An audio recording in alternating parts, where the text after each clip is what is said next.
170,000 Palestinians from the Negev, destroy their villages in the Negev, south of my homeland, and building a Jewish villages upon the same few hundred kilometers.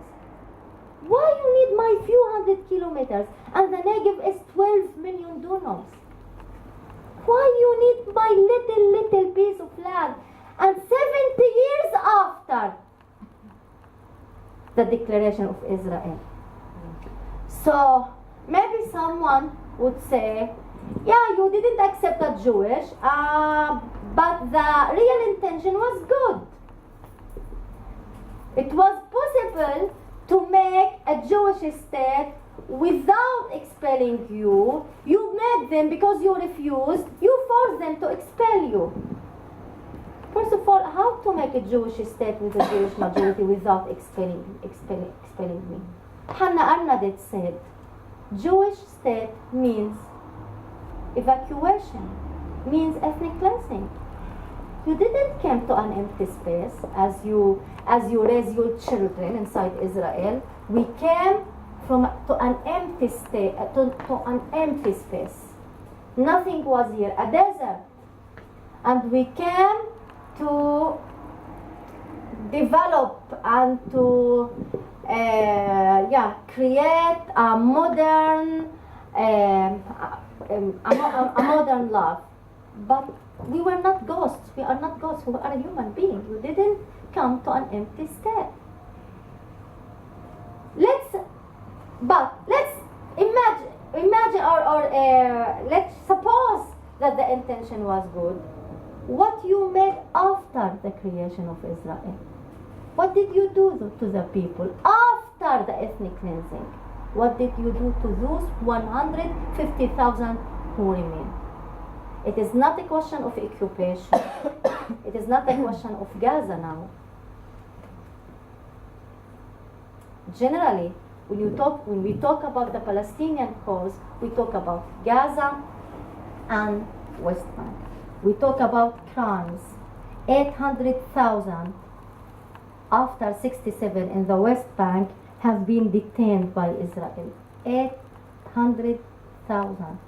This means 20% of the population have been detained.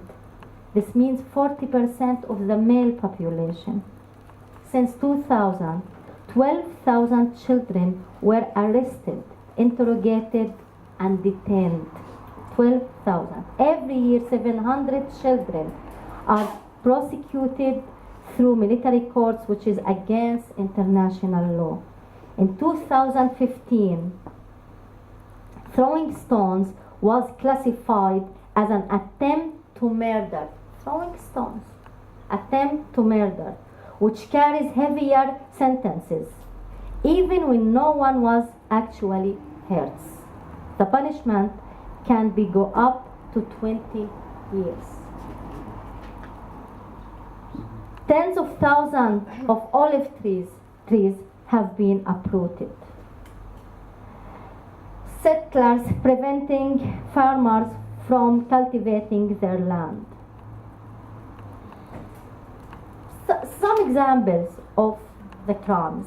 2016, Israel approved less than 2% of the building permit application in East Jerusalem. Less than 2%. Is it a moral project? And we are talking 70 years after the creation of the state. Why the state is so strong? Is these crimes indicate the general intention? But let's not talk about occupation and not talk about Gaza. Let's talk about me. Because I'm supposed to stop being a Palestinian. After Israel imposed an Israeli citizenship upon us, and I am a member of the Knesset, I'm supposed to represent the democracy of the state. I'm supposed to present the bright side of Israel. I am not one of the terrorists in Gaza. 2 million terrorists because they want to live. 2 million terrorists which are now existing not behind the siege, but not just behind a physical siege, but also behind a psychological siege of the Israeli awareness.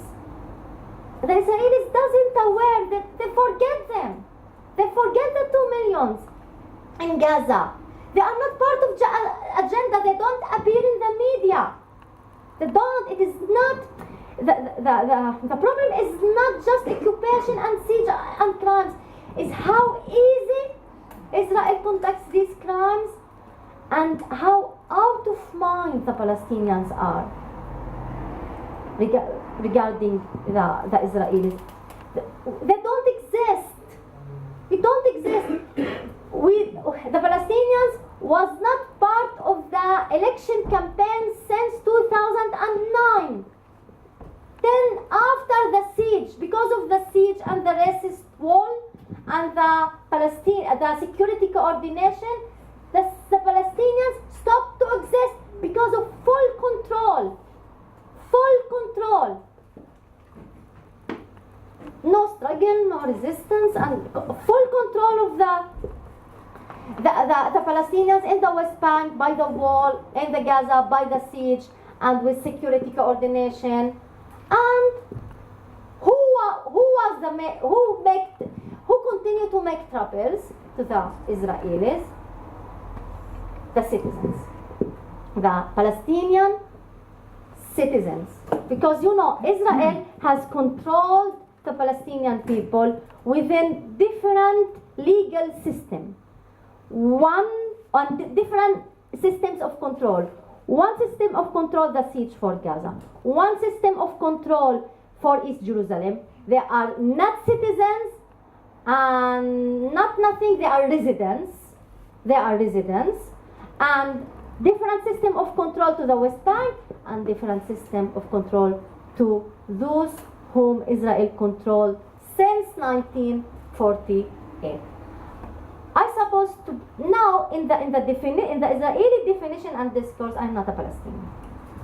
I'm an Israeli Arab. This means not 100% Israeli, not 100% Palestinian or Arab. I am somehow distorted with distorted identity. And the story for treating us in the same colonialist way as Israel treats the Palestinians in 1960 in the occupied territories, in the same colonialist way. What do I mean the same colonialist way? Okay, maybe we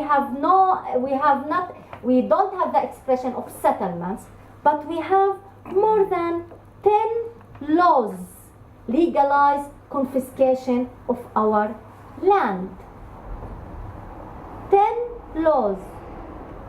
Now we are 20% of the population, but we own 2%, or to be accurate, 2.8, around 3, approximately 3% of the land. All the time the discourse is about settlements in the West Bank and Israeli settlements. What about the Palestinians, the indigenous people, those whom Israel? We are the real answer regarding the question, is Israel a democracy? Is Israel a democracy?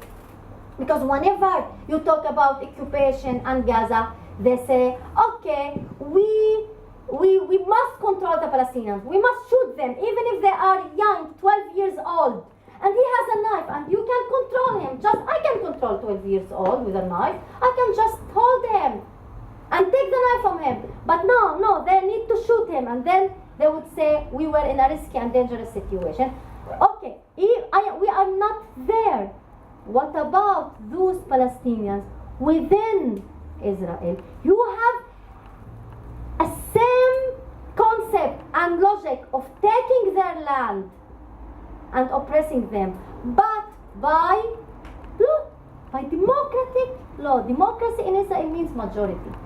And if you have a majority Zionist inside the Knesset, that's it. That's it. In Israel there is, and this is how Israel manipulates